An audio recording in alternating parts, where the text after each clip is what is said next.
Let's everybody who are here us today, if you are not watching Brosbond on YouTube, we need to tell you today is the perfect day for us because we have 3 microphones here in the table, and one of that microphone is the person, the guest who we are looking for. We wish every day, the expert that are going to tell us the real who we are.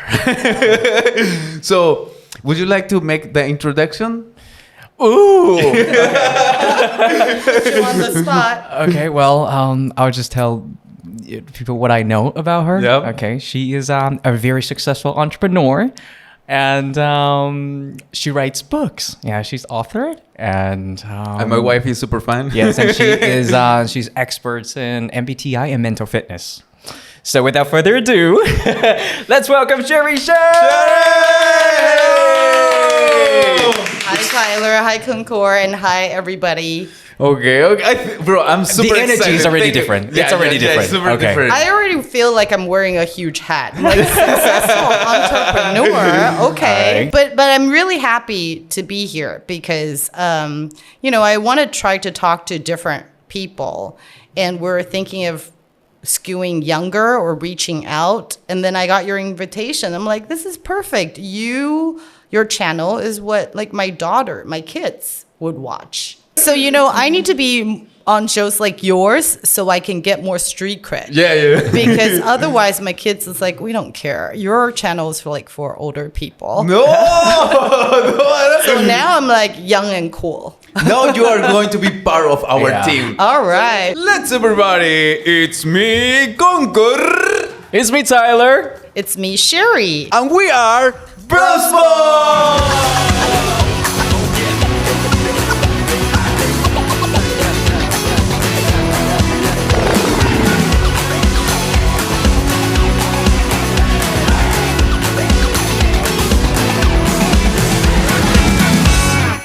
Sherry, Yes. It's my pleasure to have you here in the show. Really appreciate My honor. So, but for that people who maybe are really into in this stuff and know you, can you present yourself a little? For Okay. the people who don't know. Yeah, of course. Hi, I'm Sherry. I'm an organizational psychologist. And as Tyler has mentioned, that I recently wrote 2 books, so you can consider me as a writer as well. I'm also a mother of 3. And wait, you didn't know that? Oh, yeah. I thought she was the only child, but okay. No, I'm a mother of 3, and I'm also in an organization called Women on Boards. Ooh. So our goal is also to empower women in business. Now the first question in Brosbond that always we do is, well, we are an English podcast in Taiwan. Right. Why your English is so good?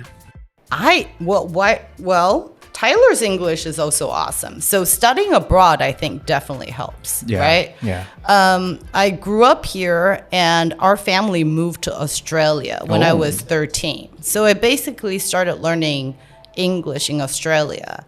And then after, I think, 4 years, I want to say, it was kind of a blur, we moved back to Taiwan for 2 years. So I went to an international school for the last 2 years of high school, and then I went to United States for college. And I continued there after I graduated. I worked there for 7 years until my work visa expired. Whoa. And then I returned to Taiwan, and I've been here ever since. Where were you when you were in the States? I was in New York. I went to Barnard College of Columbia University. Columbia University! That is such a flex. Yeah. He's always like this. Sneak it in there. And then I worked in San Francisco. I'm also from San Francisco. I heard you went to Academy Of Art University, Arts. yeah. I worked in downtown San Francisco for 7 years. So 1 year, which was that practical training visa, and then 6 years of work visa. I have a question. Since you were everywhere, basically. Yeah. What's something special that you've noticed and people from different places, different because culture, three places. different environments. Yeah, the culture is very different. I think there is an assumption that if you speak English or you speak Spanish, like you're similar, right? We know for a fact that is not true. Like United States could be divided up as different countries, to be honest. Like if you're on the coast, east or west, or if you're in the middle, like it's very different. And it's been a while since I was in Australia, but I will say in general, the culture is more laid back compared to other places I've lived in. There's good points and bad points to that. I think when I first moved there from Taipei, we went to Adelaide, and I was super surprised and bored because everything is closed like after sun goes down. In Taipei, that's just not the case. Yeah. Right? So I think the culture is just very different. And you kind of see how history and people create the cultures. Right? So I think the history of the place is very important, and how that and where you're geographically located is important. That all of that shape the culture of that place. Where do you think you match more better? Like you think like, oh, this is that place that I'm happy. I will say this. I mean, for New York has always been my favorite city in the world. My husband does not like it. Oh. So, I mean, it's the same thing. I think when we talk about MBTI, we could talk about that too. It is what it is, but because of where you're coming from, you're seeing the good or the bad. Like I see it as a very vibrant, right? A very cosmopolitan, a very diverse city where, you know, you can go anywhere and you're not the minority, right? So you're not there thinking, oh, I can't express my opinion because there's just not enough of us. So I love that about New York, and New York has the best of everything, right? But where my husband stands, he sees it's dirty. Oh, yes. It smells bad. Smells like urine. Well, it does. Like most subway Mixed stations. with marijuana. right. Actually, that captures the essence of like the subway smell, right? Oh, yeah. So that's what he sees. So we're fairly different that way. But I do love New York. I think it's changed a lot. I'm not sure how I feel about it now, but New York was my favorite city in the world. Okay. It's so interesting that you mentioned your husband. I also did my homework, and we understand that you went on to another show, another podcast. And I think in the beginning, you briefly mentioned that at that time, I think the host asked you maybe to complain, to vent a little bit. And you said that, wow, I'm actually having this conflict with my husband and blah, blah, blah. So I think that it was taken, the show was shot probably 1 or 2 months ago. We would just like to... Oh, I don't even know. You could drop that question on me like every month. I'd be like, oh, which conflict are you talking about? Oh, okay. Like, which one? How is work with your... Partner. Yeah. For me, it's non-deal. It's impossible. It's impossible to what? Work with my wife. Oh, work. Okay. Work with my wife. I was like, be very careful what you say. I have a really, I don't know if it's the Latino, is the things of the Latinos, but for me, my mentality is like, when I watch it's so difficult for the people to separate what is job and what is your personal life. So some people say, no, that's part of the life, something like that. For me, it's like, no, when I come home, I want to be in my peace zone. Yeah, for example, vacation is go to the middle of nowhere and stay there with connecting with the world. Right. So when I come home, I know that when I told to my wife, I told a little about my job, about what I'm doing, but maybe about like, baby, I need somebody to listen to me. I need somebody can help me and say, Chayo, you can do it. But not with my partner. If this is my partner, maybe he will say like, no, but you need to do this because have a contract. So it's like maybe it's going to be one work conversation more than one personal relative. So how is it working like with your husband? I don't work with him right now. But we've worked together for a brief period of time, and that did not go well. You see? I think that applies to any relationship. Like I also work with my family members who I love, right? But I think it's always difficult when your role description is in conflict. Yes. Like at work, it's fairly easy to divide the jobs up and to say who has the authority in this. But that's just not the case in relationships, especially intimate relationships. So also we communicate very differently. So it's one thing to like listen to him talk about his work and like just respond as a wife. But if we were to work together, I think I would be more like I would have more specific requests in how people communicate. Like it has to be timely. Like the objective has to be clear. Like I kind of struggle when people go back and forth. So just different communication styles. And I think the standard's a little different. Like talking to your friends is one thing, right? Talking to your friends, your partner, but like talking to your colleague because you have a specific objective in mind. So I think that's a different game. How to feel work with me? You're just gonna put me on the spot like that? I think We've had our fair amount of conflicts actually before, and I think that, which is why we really wanted to invite you to come here to maybe enlighten us a little bit. Yeah. So No, I think that's great because later if I look at your types, I could maybe guesstimate what the conflicts might be and how to communicate better with each other. Oh, we love that. We love that. Okay, I think this is so important. Okay. Well, so in case you guys couldn't tell, today's topic is about MBTI. Okay, so speaking of MBTI, I think most people probably heard or were introduced about like just what MBTI is, but could you tell us a little bit about what MBTI is? Okay. So MBTI didn't come from Korea and it's not for entertainment.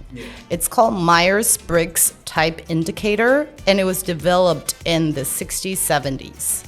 So it's been in the world for a long time. And like Gallup or Hogan or other assessments, it's usually work for personal development and used at work.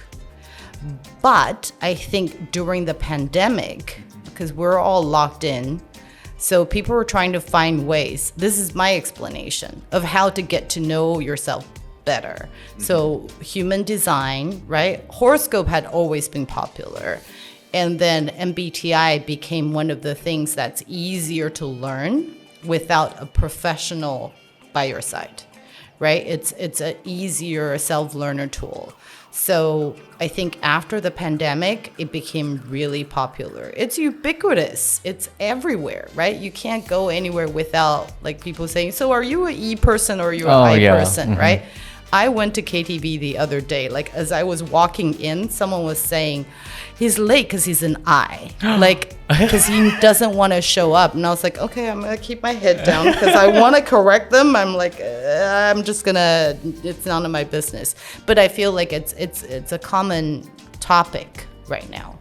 I have one question. Sure. I think probably some people are going to have a misunderstanding idea what is MBTI. Right. For example, just listen. I'm thinking in one idea about maybe somebody is going to categorize. Like, okay, when we are kids, I think 100% sure we have this kind of relationship, toxic relationship. Like, okay, if you are a friend of him, you are not going to be my friend. Or if you play with him, I'm not going to. So I feel maybe it's a misunderstanding idea, but maybe some people are going to have this idea. Because if it's come to my mind, maybe it's not going to the mind of everywhere. Okay. So my feeling is that MBTI categorized into one group and the people can use for maybe be like, okay, what is your type? What is your MBTI? Before I ask you your name is, what is your MBTI? And then try to choose, like maybe use like an app as Tinder or some this kind of app. Okay, no, you are thinking, no.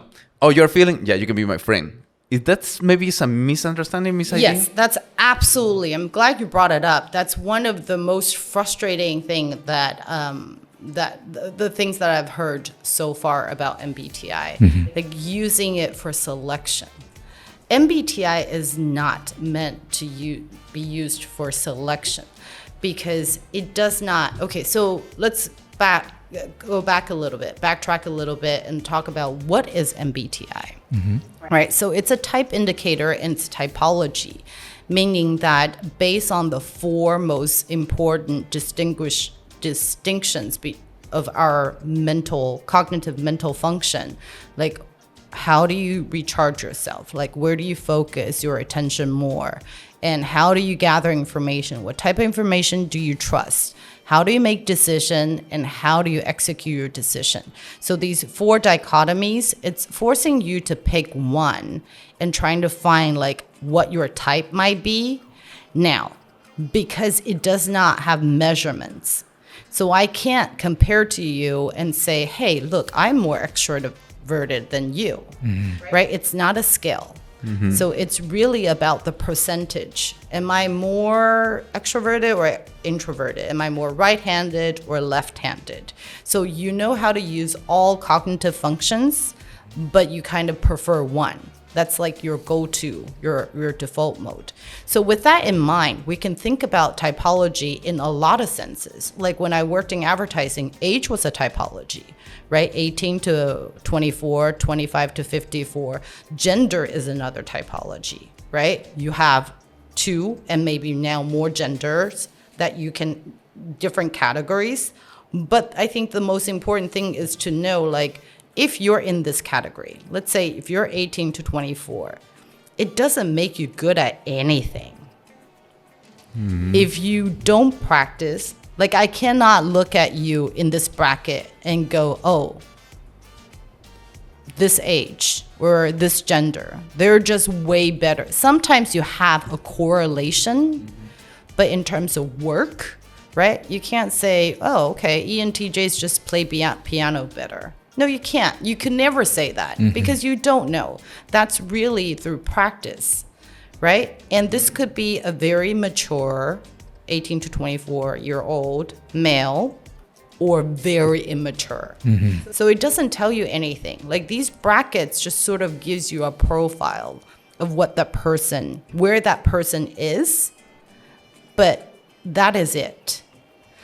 So if I know, like I know your age, then I could probably think, well, this age, right, this generation, what you've been through, you might have something in common.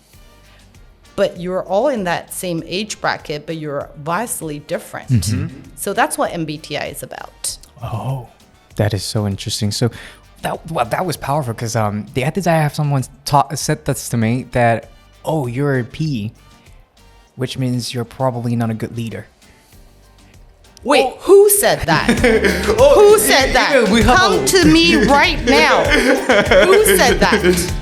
That is not okay. No, that's not true. So we have a lot of misconceptions about MBTI. Absolutely. That's okay, so I'm going to kick his butt because that is not...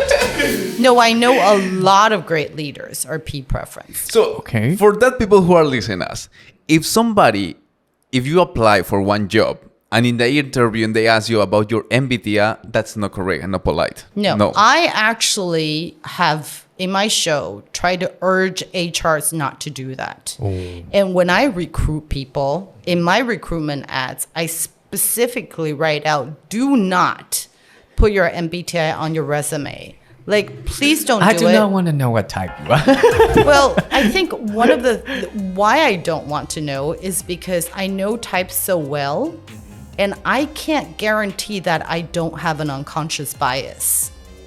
So I don't know. I think I don't have a bias. I think I'm very fair. But do I really not have a bias? I'm not really sure. Because I also study unconscious bias of people when they see names, when they see faces, right? Your race, your gender, your age. I mean, these biases are unconscious. That means you don't think you have it, but you do, right? So I don't know if I have a conscious bias. So everybody who are listening us, again, we're going to repeat you again. Please don't write your MBTI in your CV. And if some company asks you about your MBTI, you can ask about if that's going to help you to get the job, or maybe it's just one extra information. Because if extra information, what do you need to know about your MBTI, right? Right. You could really just talk to that person or look at the resume or just spend more time with that person. Because just knowing your type, it doesn't mean you've really fully developed. Like you've been reflective and you try to, learn more, develop other functions that's typically your blind spot. Or you have not. You don't know any of this.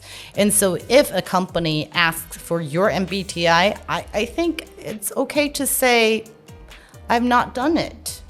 I have not done the official MBTI, and what's online is probably not as valid. So I don't know my MBTI. That is the thing, is have a too much free MBTI. There's a lot of resources online, a lot of online Yeah. tests. Yeah. What's different between the official assessment and the just tests everywhere? Yeah, I think you can compare that with like fake iPhones and the real iPhone. Good comparison. Right? You do have fake models and not fake, but like AirPods that are similar than iPhone AirPods. And it's way cheaper, right? But the quality is not different. Why would the qualities be different? It's because the research, right? Research behind it and how much work it goes into making sure the assessment itself is reliable and valid. Right, so reliable means like every time you take it, it's still the same. Like it's consistent, right? Validity in a research means you are testing what you think you're testing, right? So I can't say, oh, do you have like apple or oranges? You're like apple, you must be extroverted. So then that's not a valid test. So a lot of tests out there, the free ones, kind of were made up by people who understands the foundation of MBTI. So once you understand the foundation, you can sort of ask people like, well, do you like to talk more or less? You like to talk more, then you must be extroverted. Like there is some preconceptions, there is some projections, but the reason why the official MBTI assessment is more reliable and more valid is one, it's a self-reporting questionnaire. So if you only answer 4 questions or like 20 questions, you might think, oh, I talk all the time. I'm like this. But when the questions are large, like 93 questions, then you've been asked like from different angles, right? So that makes sure that you are consistent. Like you can lie to yourself once, but you may not be able to lie to yourself all 5 times. And you forget, like, what did I say I was? Like, was it this? Was it that? And that's the design of a good psychological matrix, like psychometric, like assessment. Basically, that's correct, because I remember the test was 140 questions. 44 questions. And I noticed that some of the questions... are repetitive. Yeah, repetitive. After watch another question, that make me feel influenced for another emotion. So for example, when I watch the question number 10 and repeating the question number 110, but after watch a lot of questions and be influenced about the bad or something like that, or maybe I need to do this, my emotion changes. So maybe my answer will be changed. That does not exactly mean that I'm lying myself, but it's like maybe I'm influenced by some X motive. I think it's your influence, or maybe you kind of start to shed your guard. Right? Because sometimes when we do an assessment, it's an unconscious guard. Like, I want to appear a certain way, because that's how you train yourself, right? But after like 144 questions, they wear you down. Yeah, exactly. Like at the point you're like, I don't even know. Yeah. Like then you really go into like my instinct, like my go-to. Otherwise, you tend to think too much, right? So if I just ask you 10 questions, so there are a lot of those quizzes out there online. It's like, 1 second you could figure out your MBTI. I would tell you that's wrong, because there's no way. Like I can't even figure out my own. If I were to do it all over again, I think it would take some time. And the real MBTI, it's actually kind of a long process. It takes at least, 2 hours. because you have to first understand, what is this instrument? What does it do? What does it measure, right? Am I being judged for this, right? Understand the foundation. You take the assessment, like self-reporting questionnaire, then you do a self-assessment.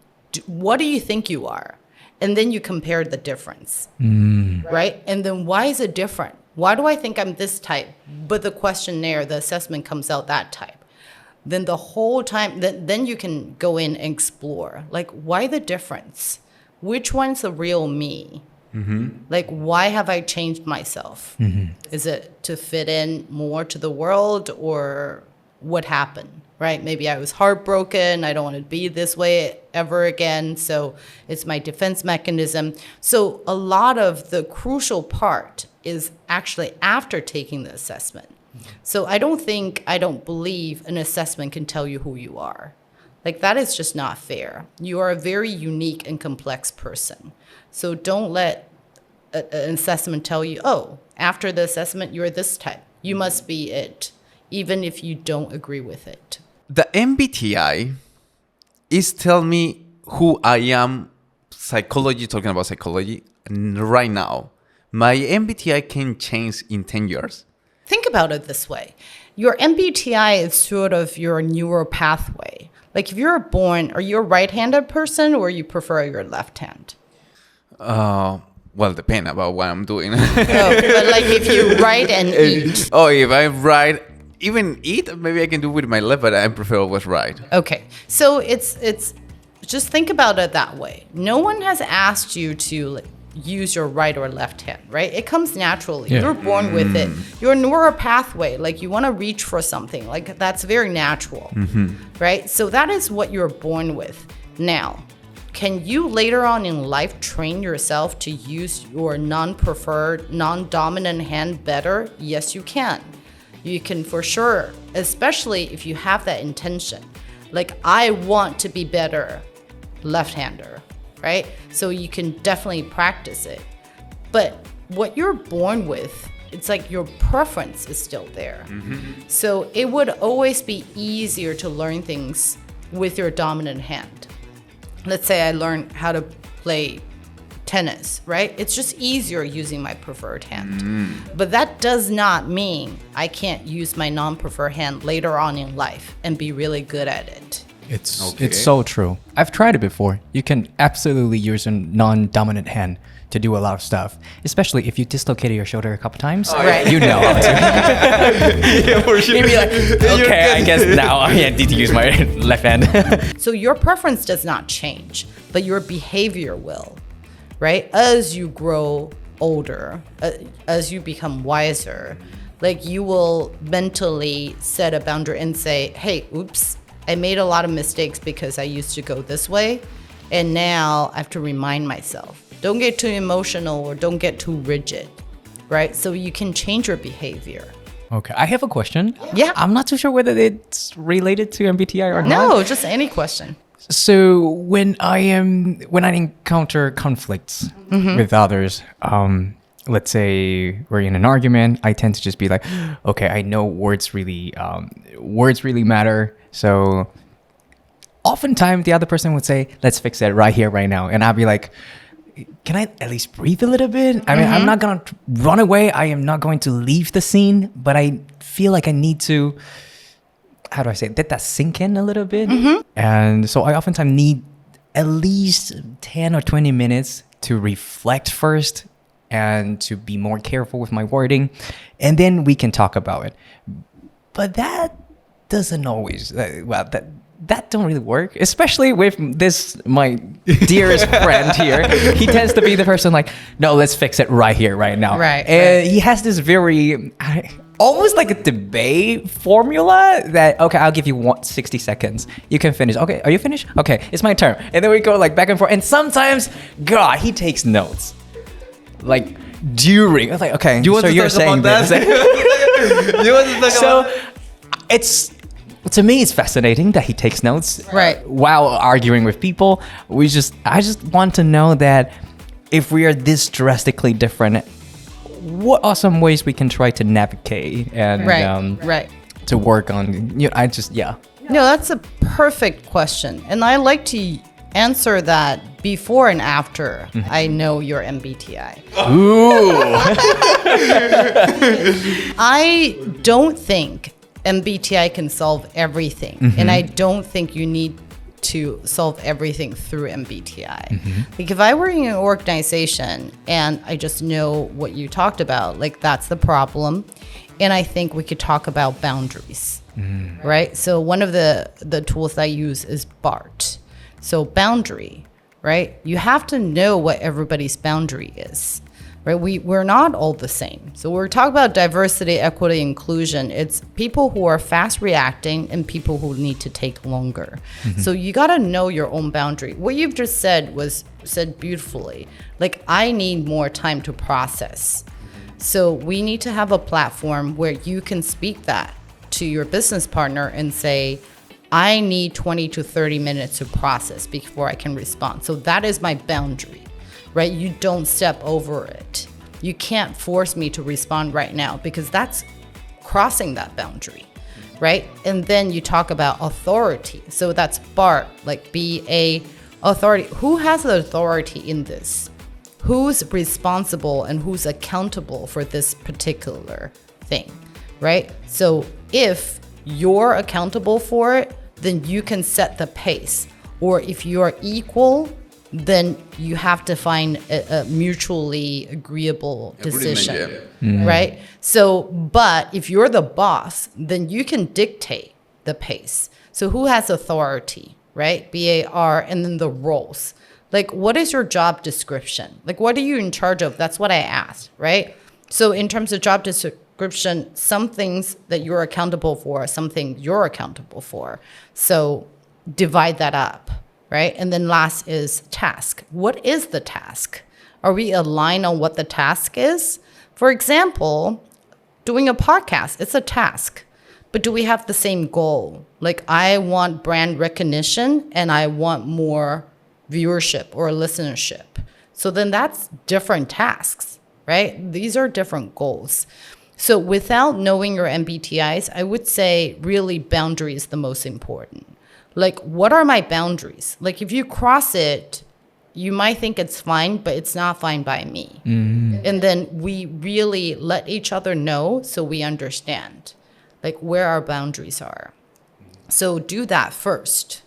Yeah. Okay. Setting boundaries and respecting each other's boundary. Oh, that's 100 million. 100 million lesson. Yeah, totally. Wow. Okay, so can we go to the part of the, I think you will start pointing to things that I want to talk about. Can we start with Sure. MBTI? Yeah. Yes. Let's go right Let's into it. do it. This is so interesting because I remember I did some tests.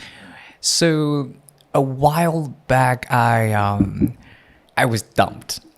And around that time, I took another MBTI test, but I'm guessing it's not the official one. So it's probably, I became an I person. And I think that hugely kind of like, I was hugely affected maybe. Yeah. By the... During MBTI class, we'll talk about not taking it during or right after dramatic events. Oh, and yes, that means yes. breakup, life or death situations, trauma or breakups. These are all, sorry. So ENTJ. Oh, we're the same best fit type. So then I have, boy, do I have advice for you. All the things I learned in the past. Do I have advice for you? And those advice are all learned from my personal mistakes and failures and challenging situations. So it's gonna come from the heart. Yes. Okay, this is mine. ENFP. Okay, got it. Okay. All right, ready to go? So I think ENFPs that I know of, because your first function is extroverted intuition and your second function is introverted feeling. What that really means is when you see things, like the way you understand the world is through exploration. Yeah. Right? So I want to try this, I want to try that. But what's guiding you to try certain things is your feeling. Like, I want to try this because I like it, right? I want to try that because there's something I feel about it, right? So you can imagine someone growing up with this cognitive function, they tend to be more free-spirited, right? If their family is very loving and supportive, right? So they tend to be more spirited, like more outgoing, because exploration, right? You want to try different things. And so for other people, it may look like short attention span. Because whatever you decide to do is heavily guided by how you feel. Like, I wanted to try that, but now I don't feel like it anymore. So then I want to try something else, right? So you yourself, you have the strongest radar. Like, I know it's a right thing, but I don't feel it. So I'm out, right? So I think a lot of times the feeling is stronger for your type, right? So when there is conflict and you feel it, and so it's very easy for you to go into like a defensive mode. Yeah. Right? Defense mechanism could be a lot. Like, you're wrong, I'm right, or I'm wrong, you're right. Whatever it is to help you deal with the situation. So I think when you're in conflict, it's very easy for you to like start protecting yourself, right? You want to resolve it because it doesn't feel good. Yeah. And blaming yourself, blaming others, it might be something that help you cope with it. Because if you blame yourself, then you're still in power. Like that, there's something I can do to change it. So, if you blame others, you might feel easier. It's more comforting because it's not my fault. But that also means you're very helpless. Like, there's nothing you can do about it. But if you blame yourself, then the responsibility is on you. I wouldn't say it's a go-to move for ENFP. I'm just saying I think you get more defensive more easily because you can feel more vigorously than maybe you. And I'm going to be more critical because we're the same type. And you know how, because of my type, and I think there were a lot of heartbreaks because people tend to see this type as, hey, you're so on the ball and you feel like you're commanding the room. Your feelings must not get hurt as often, which I think it's yes or no. Because I think when we do let people in, we get hurt way more than people can imagine. So all the things I'm going to tell you later, it's coming from my own heartbreaks. But I feel way but I will finish. I want to be introverted. No, I don't think you can. I don't think it's something that you can't. I remember when I was younger, because I know the guy that I had a crush on likes really introverted girls. So every night, I remember this so clearly. Like, I'd go in and not talk for the first 2 classes. Like, I'd sit there and I'd be like, and then by the 3rd class, I'm like, screw it. I'm like, people want to talk to me. I'm like, just making fun of myself. And then I'm like, God damn it. But yeah, so it's not something, you can't change who you are, right? You can hide it for a little bit, but it's super uncomfortable. Yes. But going back to Tyler's personality type, I do think for ENFP, what you want to develop, I think will help you navigate your life later on is your 3rd function, which is thinking. So develop your logic. There are times where you want to give up or quit or like try something, but use that logic. Like, that's your prefrontal cortex, right? Wait, hold on, right? Put the brakes on. Does that make sense? Right? Does that make sense at all? Am I overflowing with my feelings again? And lastly, that would be your blind spot, is going back to your history. Like, for ENFP, the greatest thing about ENFP and the blind spot, it's both the same. It's disregarding what had happened in the past. So you can be very brave and courageous. It's like, hey, I fell once, but I got back up and I'll try this road again because I might not fall this time. Like, I'm more athletic now. Like, let me try it again, right? Whereas for other types, maybe they'll be like, well, I've learned from my mistake. Yeah, I fell here before and I'm never going to do it again. But that's also not great, right? Because circumstances have changed. So that would be, I think, my advice for ENFPs, right? Keep that passion for life and keep that curious mind. But at the same time, sort of guide yourself with a little bit more logic and sort of review the past. Have I been here before? Is this the third time I've broken up this way? If so, then maybe I got some work to do. Damn, that was so incisive. Whew. But I love that, knowing that you can be emotional and free-spirited, but it doesn't mean that you're illogical or No. you can't think critically. No. And I really love that. I am going to start explore that part of me. No, I think people often misunderstand that. Hey, you're feeling preference, so you're not logical, or you're thinking preference, therefore You don't have you're heartbreaks. cold-blooded. No, it's not that. It's your preferred function. It's that I know what logic says, but I just don't feel that way. Exactly. So it's not that I don't have the logic, but if I have to make a choice that I will not regret later, then I want to go with my feelings and vice versa. It's not that I'm not empathetic or I feel for other people's pain, but like if I change myself so other people can feel better, then I'm going to regret it, right? So it's making that choice. It's not either or, like you have feelings and you have logic and that's it. You don't have anything else. It's not mutually exclusive. Okay. Well, thank you so much. Yeah, good. I hope that is helpful. Yeah, wow, that was extremely helpful. Okay. Yes. Okay, Great. let's go to my. All right. Okay, when I come to Taiwan, I can't actually the first moment when I arrived Taiwan, I can't speak English and Chinese either, because here is when I feeling more thinking, more like I need to be more logical, because talking about the point of the notes and why the 10 second for me is I need to resolve this. If you want to have a 10-second of break or 10-minute of break, perfect. But first I need to you listen me everything and I listen you everything. So in that 10 minutes I can think about that, how we can resolve, how we can fix.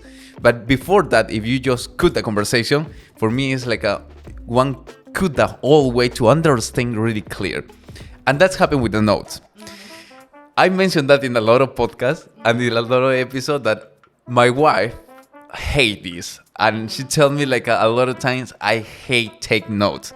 But what is for me is my wife is speaking the communication, the language that we use with my wife is Spanish. She can speak really good Spanish. But sometimes when it's not your language, maybe your mouth told more faster than what your mind think. So sometimes the words hurt and hurt deep. So I told her like take notes. Why take notes? Because I can write exactly what you say and what is the part hurt me. And if your intention wasn't that, because maybe it was the emotion, maybe it was the hot moment, you can let me know if that is not your intention. You can let me know that you didn't say that, you didn't mean that. And the same as you, if you think or you listen something that I say, and you maybe because it's not your first language, it's your mother language, you feel confused or you feel like you are not in the same page as me, you can let me know. So that's the reason why I take notes with my wife. But my wife hates that. There's so much to unpack, and I have the memory of a goldfish. So I'm going to interrupt you here because there are so many good points that you've made, and I do want to talk about it. In a relationship, we talk about the more, right? The more you push, the more I'm going to try to run away because the more pressure I feel. So there is that group dynamics, right? That relationship dynamic. So the more you take notes, so you are the container for the organized person, like containing your containing your emotions, the more the other person has to take on the emotional part. She becomes the container for both of your emotions. So you become more logical. The more you become more logical, the more she's going to say, stop taking notes, right? Just listen to me. Like, let's be more free. So always remember the more. So imagine you didn't take notes and you're just being super free, and watch how that changes her, because then she's going to be more reserved, right? So, and that same goes with any relationship, right? For example, you start saying right now, give me an answer right now. I'm going to say everything right now. You might take a step back and go, wait, hold on. Let me get my thoughts together. The more you're like, I need more time, the more you're like, I need to know now. So that's one thing. The more is something I liked you to remember. And the second thing that you said, what was that? The second thing you said was, let's talk about trying to control the outside world, right? I think J preference people when they're under pressure, because look, it's so brave for you to come to a country where you don't speak the language, right? So it takes so much. And that means you're constantly putting yourself out there. Like whatever we do, we take for granted. We cross the road, we could order stuff. We take for granted. That's a privilege because people understand you. So when you're not understood by others, like you're constantly under pressure. So different people cope with pressure differently. But I think for ENTJs, it's like, well, I need to know, right? The more information I have, the more I can cope with this chaos, because it's chaos for you, but we might not think it's chaos, right? So everything you need to know ahead of time because of language difference or whatnot. So that kind of pressure that you're under would push you to more your default mode, because this is one thing that I'm good at, right? I'm a right-handed person. When I'm under pressure, I'll just use my right hand, right? I can control it more. So that's another thing I want to address. So because you had talked about maybe you're like more logical, more taking notes here, that just tells me that this environment, it still it triggers insecurity. Like no matter how brave you are, you're in a foreign land where there's just so much unknown, right? Everything takes effort, more effort than your homeland.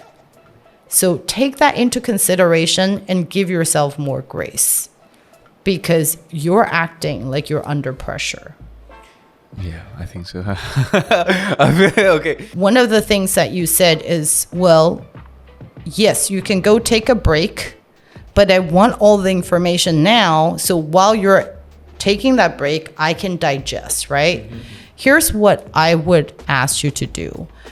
Instead of digesting other people's idea during this time, like whoever it might be Tyler, it might be your wife or whoever, just give them the space and think about what you are feeling and what you want. Because ENTJs, us, are more task-oriented and goal-oriented. So it's important that we get things done, like cross things off, right? But for feeling preference, for perceiving preference people, it's not that cut and dry. Like I can't just say, okay, have you taken care of my feelings? Check, right? It's more fluid. But when we mix tasks and feelings together, it now is a trigger for the both of you, right? Because feeling preference people are like, wait, what? You're just gonna like have the conversation, finish the agenda, and that's it. But my feeling is fluid, right? But to you, it's like, come on, let's contain it, right? 1, 2, 3, let's figure things out.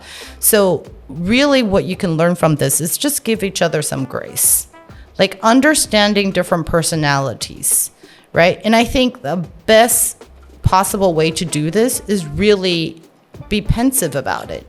You think about it by yourself.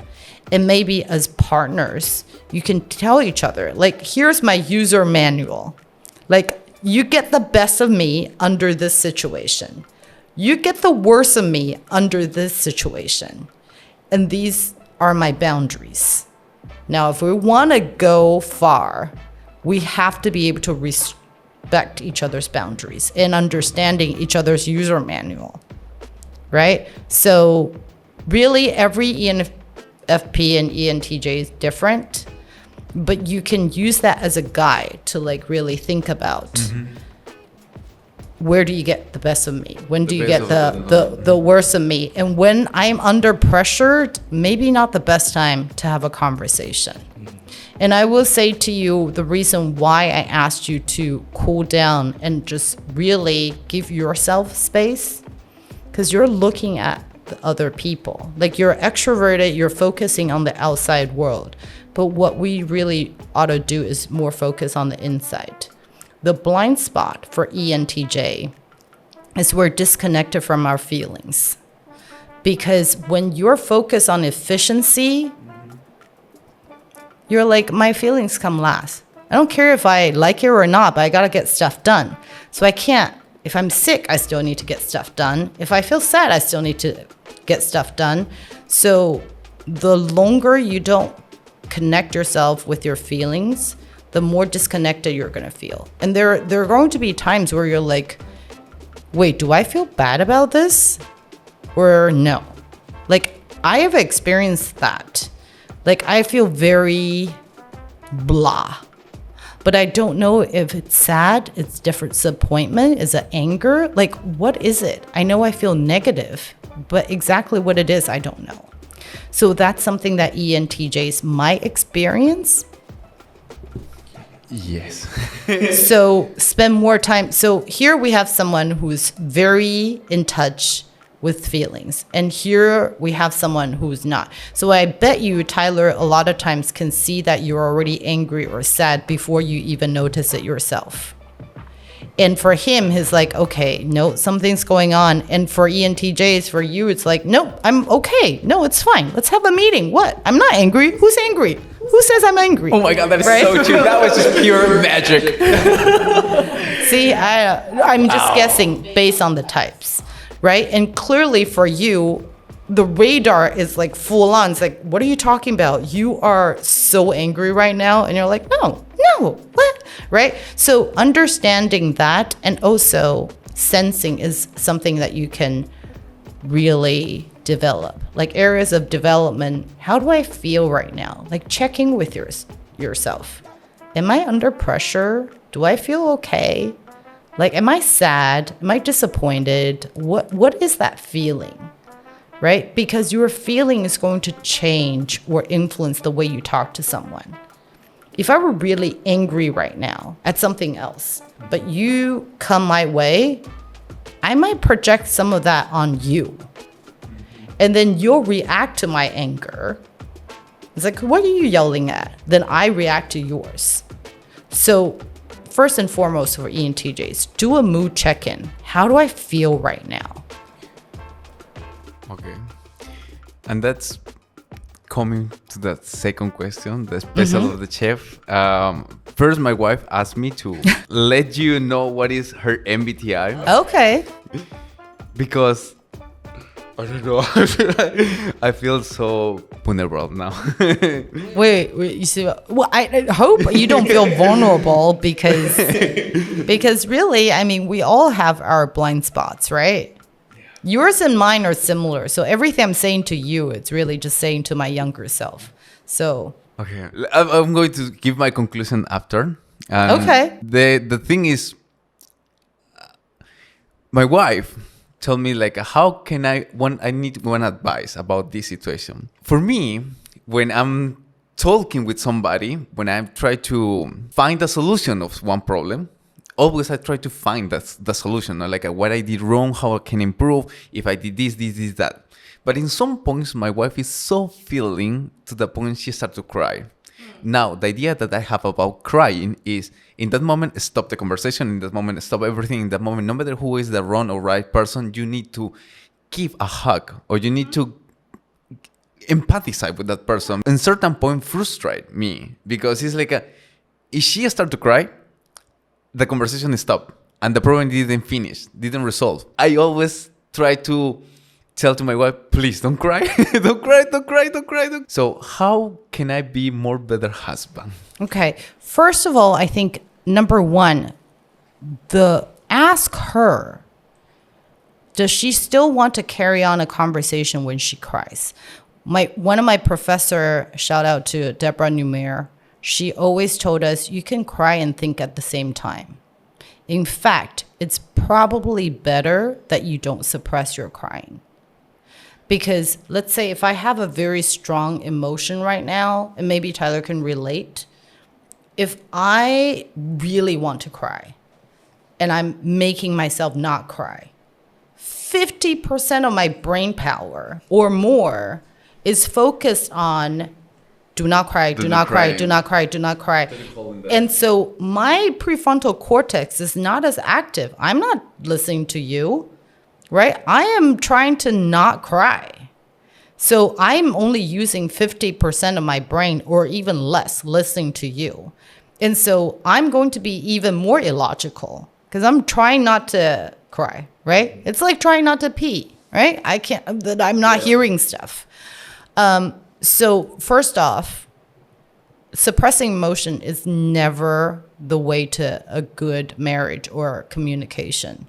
So people can cry and think at the same time. It's a very natural physiological reaction. Just like it's hot, you'll sweat, right? Let it come out, right? Also, crying releases cortisol, your stress hormone. So as you're quiet, like when you have a good cry, you're like, oh, I feel better, right? So why not let her do that while talking to you? So maybe it used to be triggering, but as she's crying, she can think more clearly. So it's more better stop the conversation and let her cry it? Because I'm still thinking like if I told to her when she's crying, I feel like I'm yelling you, or I'm not in one position like I can talk to you, I can keep argument about this. I feel in one position like I need to. You're being too aggressive. Yeah, I feel so aggressive. If I'm argument with one person who is crying, I feel so aggressive. I feel like no, I can't do this. Okay, so people's emotions is a reaction to you, but at the same time is their reaction. So if everywhere I go, when someone starts to cry, I stop talking, then it's not really fair for that person or other people or myself. So I will say, have a conversation with her about it. So don't assume that crying is a bad thing.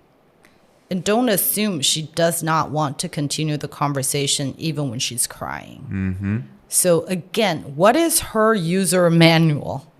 Like, does she think better when she's crying or no? Does she want a minute alone and hug when she's crying? No. Because I know sometimes when I'm in the middle of it, like, I don't want a hug. I can cry and continue to have the conversation. Like, I don't need a hug to break me up. Like, I'm in flow, right? I am expressing myself. So I think in any relationship, take that assumption away. Because this is how you want to be treated does not mean that's how she wants to be treated. So number one, just ask her. I never thought about that. Really? Right? You don't, because you love her and this is how you like to be loved. So you assume she likes to be loved that way. And that's just not the case. Right? We know, right? In relationship, it's just not the case. You give the person the best you got and he or she may be like, I don't want it. Right? Don't protect me, right? Or I want to cry it out. So ask her first. Okay. And secondly, know that your wife's type is, I think, ESFJ. Am I right? Okay. So FJ types, first and foremost, they really care about the harmony. ESFJ, ENFJ, their primary function is all about harmony.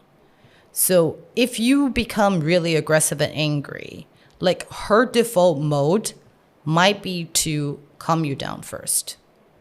So if you want to have a logical and actually resolve problems with FJ types, then I would say creating psychological safety is more important than anything else.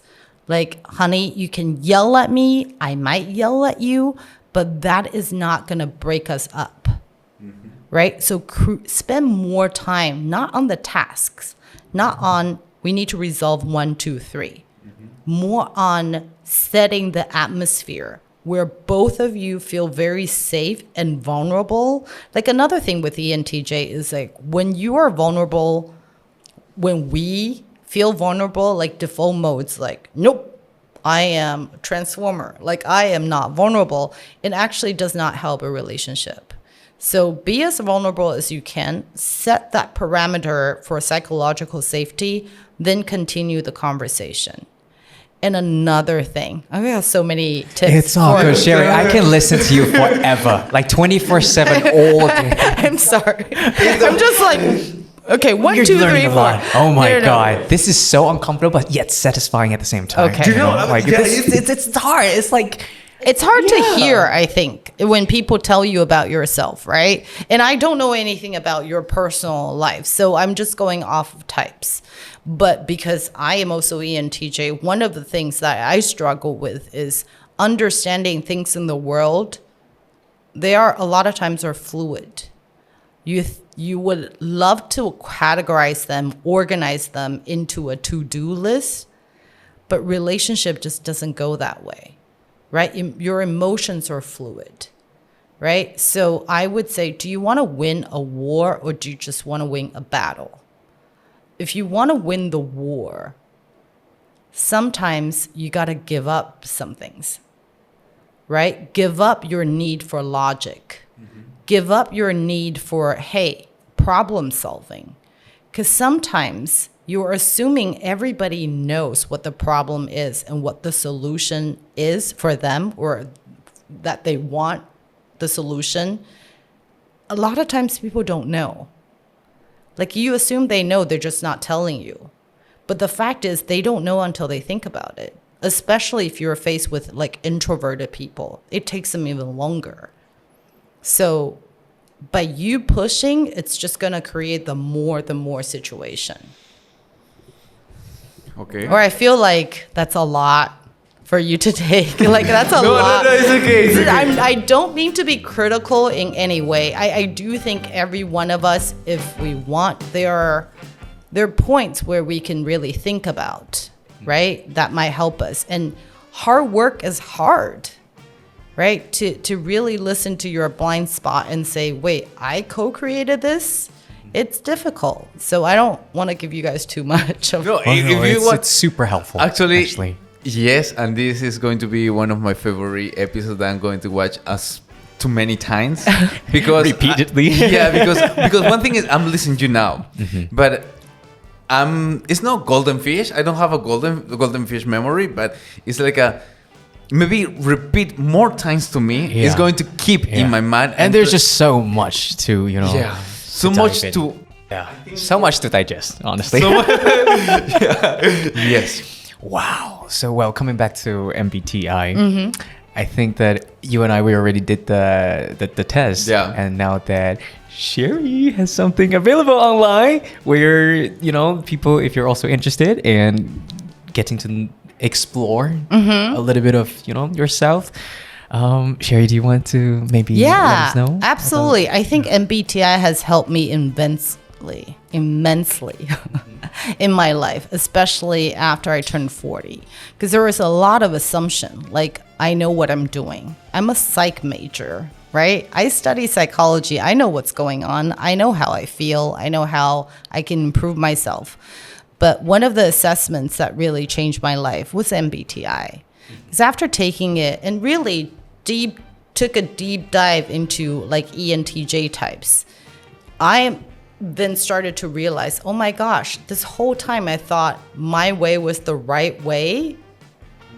It really wasn't. And it wasn't helping a lot of my relationships. It wasn't helping my relationship with some of my kids who are very different than me. So I saw how I co-created the more situation. And so by working on myself, using MBTI as a tool, as a guideline, right, to work on myself, I saw how that dynamics changed, right? I back off a little bit and then they'll step forward a little bit. So I saw how that changed at home, at work, and that's why I became a certified practitioner. So I created this class because I want more people to have access to the official MBTI assessment, because the I don't want to say fake, the similar ones that aren't official, they're ostensibly innocuous. Like, you think it's not harmful, right? You label yourself, hey, I'm the commander, I am the mediator. But really, if you hold on to the labels for too long, it's very limiting, right? So I do want people to have access to the official assessment and to go through this whole process, because MBTI is more than knowing your label. It's really about self-discovery, right? And working on yourself for a greater goal, for a better relationship, for more fulfilling lives. So it's not just enough to know your type, but also know the theories behind it, so you may be able to apply it to everyday life. You know what happened with my wife? My wife actually get the course for understand, because my wife work with different type of person, and my wife, the principal objective and the reason why she get the course is because she need to communicate in a really effective way with this person and try to understand the mind of this person, or the personality of this person. So she basically she was like a kid, like a really, the first time that she said, oh, I get the course. And I was like, okay, happy for you. And then she take too many days watching every single episode, reading everything, because she's Taiwanese, and I don't want to make everything in one big bubble, but the communication between the son and the father is kind of difficult in Taiwan and in her family special. So after she take the whole course, she understands more better how is the MBTI of her mother. So try to communicate and try to understand what is the ideas that have her mother, her sister, and her father. So she was successfully, and she's so happy for that course. I am so happy for her, and thank you for sharing that with me. That makes me really happy, because you do a lot of work and you're like, I don't know how everyone's liking it, but knowing someone can use the class or what they've learned from me to sort of adjust their lives or navigate their lives a little better, it really makes me very, very happy. Because one of the goals is improve yourself. Yeah. But another goal is the same. Match or now how to navigate in this beautiful sea that is the world and the society. To get to know people better. Get to know and can have one conversation with one person, maybe not exactly with a question about what is your MBTI in the first time, but exactly try to know how to react and the correct way to have effectively communication with this person. Right. So everybody, we have one surprise. Oh, actually, Sherry is so sweet, kind enough to we have, if you guys are interested in purchasing Sherry's course, she actually gave us a $500 discount. So if you just type in BROS 500, you get a 500 discount. So you can get the course. All the links are going to stay in the description down in the of this description video. box. Yes. Okay. So everybody, if you are really personally, in my point of view, I really recommend you. I'm not really good in Chinese, so I'm going to take the course with my wife next to me. Hey, you've had a one-on-one, right? You've had a premium version.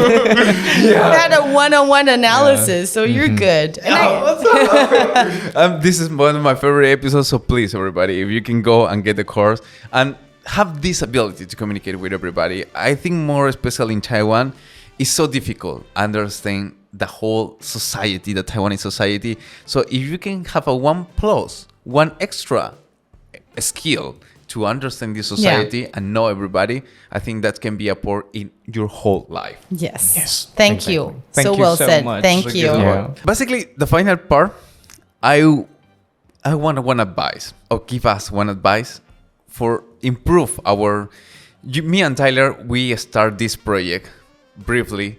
We start this whole project and we have a really big goals. But Tyler is one of my best friends. I want to keep working with him and I want to understand. I want to cry. Okay, the thing, bro, is Well, I feel the passion. it's the first moment I open. So the thing is, the first moment or the only big fight that we have in the whole history of our channel was because we have a certain responsibilities in this. Yeah. And for travel or geographic problems, because sometimes when you are in another country, maybe the internet is not the same. So it's impossible to have your responsibilities. But in that moment for me it was like bro, we are in working period and you need to keep doing your responsibilities. I can try to help you as much as can, but for me it's impossible because I have my own responsibilities and I don't want to make my own responsibilities bad. I think that's set up one of the big rules in Brosbond, that is, which we have our responsibilities in this company, and we want to, if we want to this can be the 100% the best of the best, we need to give the best of the best in our responsibilities. After give the best of the best in our responsibilities, we can maybe help another person, but it's so difficult because of course when you give the best of the best, you are tired at the end. So our first fight was for that, because Tyler was in one geographic place that can't access to finish his responsibilities. So I was really annoying, and after that we talk a lot, and we say like no, blah, blah, blah, blah, blah, and we argument. We resolve the problem, but now I don't want to fight with Tyler again. This is so interesting. I actually would very much like Tyler's perspective on this. Yeah. Okay, but this exactly, we were talking about the same thing. Yeah. But my side of it's so amazing how sometimes memories and how like Perception, right? The perception wise, like it's just so different. So maybe he remember it as a way that I didn't finish or I didn't turning something before the deadline. But for me, why we had that huge fight was attitude. The way he talks to me is more like he was demanding and commending and say, you're performing so terribly. This is not okay. I'd be like, bro, we're partners. I don't work for you. Right. We work together. And so at the time for me that I remember I said, if you're going to talk to me this way, let's not talk right now. We can come back together. And he was like, you are running away. This is not how you work. If I knew you would behave in this way, probably maybe we can end this. So we actually we almost ended around that time. And I think that's one really big fight where we really say, oh, okay, we're really different, but we still want to work together. Right. And I really respect him, and I really appreciate the opportunity to work with him. So we would like to have some advice. Yeah. No, that's wonderful. And thank you for putting yourselves out there, because it's hard to think about something that you much rather bury, right? It probably was very traumatic at the time because you might lose your best friend, right? But at the same time. So first off, I'd like to ask Concor. See, I can't pronounce it right. So when you were saying that, I didn't know you were like this. If I knew you were like this, we probably shouldn't have worked together. Now that you're more calm and thinking, going back, do you feel like you were overly emotional at the point, or were you really just trying to find a way to get your message across? Oh, I think maybe both. In that moment, I was with the emotion of the tension of the problem is happening, and well, in that moment I was working too. I was I was filming, so I was acting. So it's like at the small time that I have, I can give my 100%. And so I was like, for me in that moment was, I tried to give my best, but bro, you promised to me, try to give the best too. Right. So maybe a little like try to give the message. So I think what's really important, like going back, is when do I know I'm triggered? Right? Clearly you were under pressure. So you were triggered. So you got to know intentionally, hey, when I'm triggered, maybe not the best time for me to talk to someone, because I may say things that's really hurtful that I will regret later. right? So it's like your user's manual, right? And another thing I like to address, and I'll go to you. Sorry. Another thing that I like to address is that we have an understanding that there is the best of me, right? There is the best of my work, and there is the best of me. And I just like you to talk about it and redefine it. Because what is the best if it's not sustainable? Because you said if we just do the best work, then we're both exhausted, right? And I might be under pressure and I might be like getting angry more often. Is that the best though? Like in every sense of the word, is that the best of your project or life? Like, how do you measure the best? Do you have a consensus, right? Because I feel like a lot of times we break our backs trying to do the best. Whereas in the long term, you look back, it's like, yeah, no, the best might have been keeping that partnership and work and actually enjoying it and finding joy in it, as opposed to, hey, like maybe win an award or whatever your goal is. But I will just say, define best and success together. Because you might think it's common sense, and I will tell you it is not. Everyone would define it differently. Like for a podcast to be successful, some people would say, hey, subscribers, right? Listenership or brand recognition. Well, which is it? Yeah. Right? You can have really brand recognition. Everyone knows who you are, but they don't listen to you. Does that work? Or people listen to your content but can't remember your name? Is that success? So I think everyone defines success differently. So do have that conversation. To define what is success, what is the best, what is the... Right. And I think, Tyler, for feeling preference people, it's like, well, I can't even use my logic right now because I am feeling pissed off. Like, I am just pissed off by your attitude that's overwhelming. I can't even listen to the content, right? So understanding for feeling people is that. Like, anytime you go at, not even feeling preference person, but like anyone with an accusatory tone, like, hey, you fucked up. Oh, can I swear? Of course, yes. Swearing is always welcome here. Okay. So you go to anyone and go, hey, you fucked up. There are only going to be two reactions, like, oh my God, I suck, I'm so sorry, or like fight or flight, or like, no, I didn't fuck up, you fucked up, right?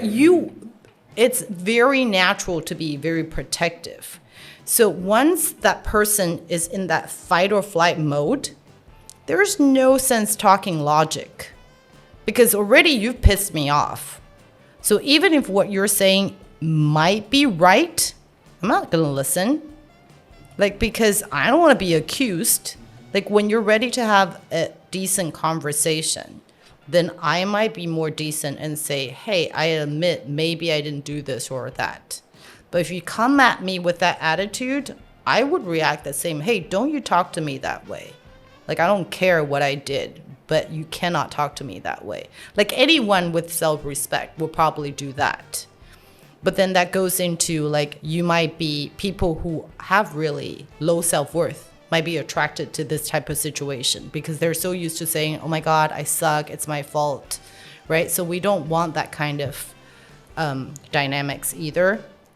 But so just so you guys have an idea, like, in my video, I talk about situation, behavior, impact. I think it's a great way as a communication tool. Like, without saying, hey, you fucked up. I say, hey, the situation is you promised me that this is going to be done. And behavior. And actually, your behavior, like, you did not finish, right? And what is the impact? The impact is now we can't finish this podcast in time. Now I have to work extra hours. Right? So if you just use SBI, and I'm just, if he had used SBI, would that help the conversation? Yes, I think so. Yeah. Would you be able to open up and say, oh, yeah, maybe I did screw up and sorry about that. Or, oh, I didn't think that wasn't my understanding. Oh, if we're talking about case by case, yeah, at that time, I think what triggered me the most was I have a lot of self-respect and I always respect deadline. But at that time, it just happened that I was going through a hard time, my personal life. And with, being in different places, the communication part, and we have to have a lot of virtual meetings and stuff like that. So it's almost like, how do I say? I've been doing 99%. I've been respecting this job. And this one time I slipped and you were accusing me. You're amplifying the situation. Yeah, you're amplifying the situation. And that to me, that I think that just instantly triggered. And then I just instantly go into this very defensive mode that I don't care what you say. I mean, you've also done this and you did that before and blah, blah. If you want to bring all the thing up, yeah, we can go and list, we can list all of them out.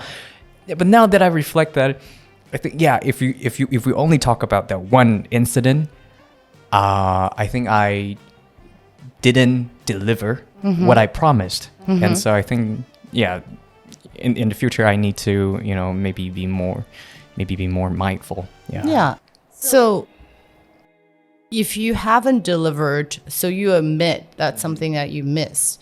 So maybe have that communication platform to say, right now, I need more grace.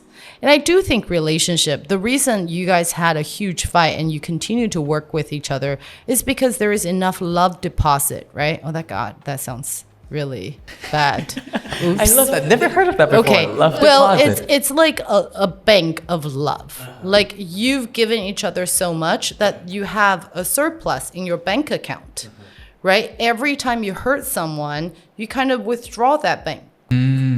Your own save of love. Right. So I think the ratio, if I remember correctly, is 1-5. So for every 5 compliments, good things like love, interactions, engagements where you both feel love, you can probably screw up one time and like call that person a bad name or really hurt that person's feelings. But the golden ratio, it can't be more than that.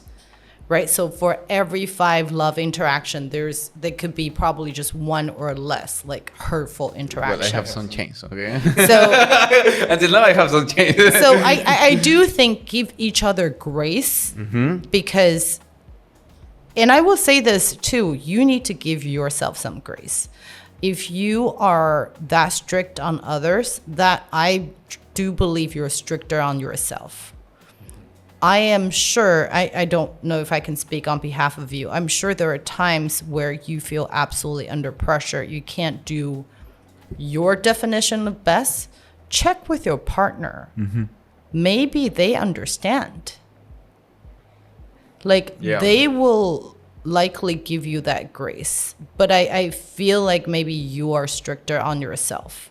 And the more strict you are on yourself, let's say, for example, I'm sick and I'm toughing it out, right? I'm making myself do this. And that's what being connected with your emotions is so important. Because if you feel sick, you don't want to do something, you got to know this. Because every time you suppress it, you'll get madder at people around you. It's like, God damn, I was sick and I toughed it out. I pushed it through. How dare you don't do the same? So the more you do that, the madder you are at everyone around you who doesn't sacrifice themselves. So by giving yourself more grace, it's not giving yourself more tolerance. It's not becoming lazy. It's really a way to accept that sometimes I fuck up, sometimes I'm not. I can't do that. And if I allow myself to be that way, I will be able to allow everyone around me to be more comfortable. To me, my definition of best is something that's good, I am proud of, and it's sustainable. I don't want something to be best and then we have to break up in like a year, right? What is the best relationship you've ever had? Oh, I love that person so much. I think about that person 24 hours a day. And then you break up 3 months later. Is that the best relationship? I mean, is that the best love? I think we can all think about that and define it the way you like it. Sustainability. Yeah, bro. I think it's really helpful. This is like couples therapy. Yeah, this is kind of counseling. We'll go hug each other and tell you love each other. No, I love you. I love you too. I love you too. And Thank you, Sherry. Oh, Thank you. yeah. I appreciate it. and yeah. I am happy to help. Yeah. Well, I think this is the sad part of the episode because basically it's the end. But I would love to have more episodes with you. Okay. I think is in our podcast we try to talk about these topics that is inside of our heart, and I think a lot of persons have a lot of questions. So maybe we can have one episode to think about case. We could call, for example, when the people send some message, we call to the Brosbond Reacts. So we can have a song Brosbond Reacts. I'm talking to you. If the people are more interested We can have Sherry's reaction. Yeah, we can Sherry reaction. And of course, if you want to get a course, if you want to know your MBTI and try to understand, like me, try to understand your coworkers, your family, your friends, don't forget to use our Brosbond code. How is the Brosbond code? BROS 500. And actually, I'm not too sure whether that's true or not. I'm going to verify that with you. So we have this additional 500 discount code, but I think there is this limited offer where you can get over 50% Yes. off. Yes. Over 50% only for the limited time. And it's very important that I say that because last time, once the discount's over, I got letters saying, hey, I was going to buy it, but then, something came up and I forgot and now it's so expensive. Can you just give me the discount without telling people? I go, I can't because it's the system. So now it's your chance. If you missed it the last time, It's your chance now. It's your chance. So we are so happy. All information are going to stay in the Down in the description box, yeah. And of course, if you really want to maybe know more information, maybe you don't see the information, go to our Brosbond on Instagram and send us one DM, and we are going to tell you the whole information. Because please, everybody, start to share this video because I want share notice that this is really amazing episode and everybody love this episode, and we can have a 1 second part. So I would love to have a second part with you, and that's all. You want to say something, Tyler? You know what I want to do? What I am about to do after this shooting? I'm going to go home and binge watch Sherry's video. oh my God. By the way, Sherry also have a YouTube channel. And if you guys like today's episode, please go ahead and subscribe, and turn on that notification. And also check out Sherry's YouTube channel. I really had a great time, and I want to thank you for putting yourselves and your problems out there because it's tough, right? I feel so naked right now. Yeah, me too. I don't mean to take that out, but thank you. It's a hard thing to do, and you guys are both so courageous. And I think the conversation was very authentic. So thank you for giving me that opportunity. You can watch again the episode, and you can notice in which moment Tyler broken. I saw your eyes, and I broke into in one moment that I was close to this is now I'm going to cry. So you can watch again this episode. Thank you, Sherry, again. That's all for today. It's me, Concor. It's me, Tyler. And it's me, Sherry. And we are Brosbond!